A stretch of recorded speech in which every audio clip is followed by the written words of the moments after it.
ಕಾಲದಲ್ಲಿ ಈಗಿನ ಯುಗದಲ್ಲಿ ವೃದ್ಧಾಶ್ರಮಗಳು ಯಾಕೆ ಬೆಳೀತಾ ಇದ್ದಾವೆ ಅನ್ನೋದಕ್ಕೆ ಕಾರಣ ದುರಂತ ಉದಾಹರಣೆ ಇವತ್ತಿನ ದಿವಸ ನಮ್ಮ ಈ ಗೋಪಾಲ್ ಜಿನಗೌಡ ವೃದ್ಧಾಶ್ರಮದಲ್ಲಿ ಒಬ್ಬರು ಬಾಳವ ಅಜ್ಜಿಯವರ ಮೊನ್ನೆ ಅವ್ರ ಮಗ KSRTC ಆದರೂ ಅವ್ರನ್ನ ಸರಿಯಾಗಿ ಅವ್ರ ಮಗ ಮತ್ತು ಸೊಸಿ ನೋಡಿದ್ದಕ್ಕೆ ಬೇರೆ ಅವ್ರ ರಿಲೇಷನ್ದವ್ರು ಬಂದು ನಮ್ಮ ವೃದ್ಧಾಶ್ರಮದಲ್ಲಿ ಅವ್ರನ್ನ ದಾಖಲೆ ಮಾಡಿದರು.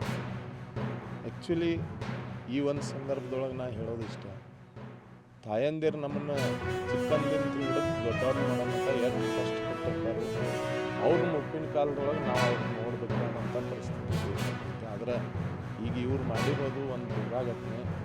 ಅದಕ್ಕೆ ಹಿಂಗೆ ಮುಂದೆ ಆಗಬಾರ್ದು.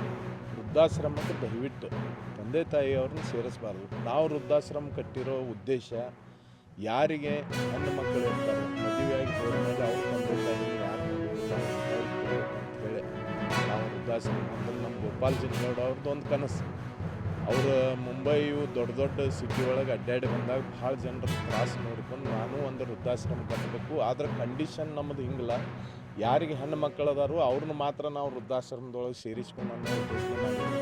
ಅನಿವಾರ್ಯವಾಗಿ ಮೊನ್ನೆ ಈ ಅಜ್ಜಿ ಪಾಪ ದಿವಸ ಎಲ್ಲ ಎಲ್ಲೆಲ್ಲೋ ಅಡ್ಡಾಡಿ ಲಾಸ್ಟಿಗೆ ಸಾಯಂಕಾಲ ನಮ್ಮ ಫ್ರೆಂಡ್ಸ್ ನನಗೆ ಫೋನ್ ಮಾಡಿದ್ರು, ಒಬ್ಬ ಅಜ್ಜಿಗೆ ಪಾಪ ಒಟ್ಟು ಎಲ್ಲೂ ಜಾಗ ಸಿಗಬೇಕು, ನಿಮ್ಮ ಆಶ್ರಮದೊಳಗೆ ಅವರಿಗೆ ಅನುಕೂಲ ಮಾಡಿಕೊಡ್ರಿ ಅಂತ ಹೇಳಿದಾಗ ನಮ್ದು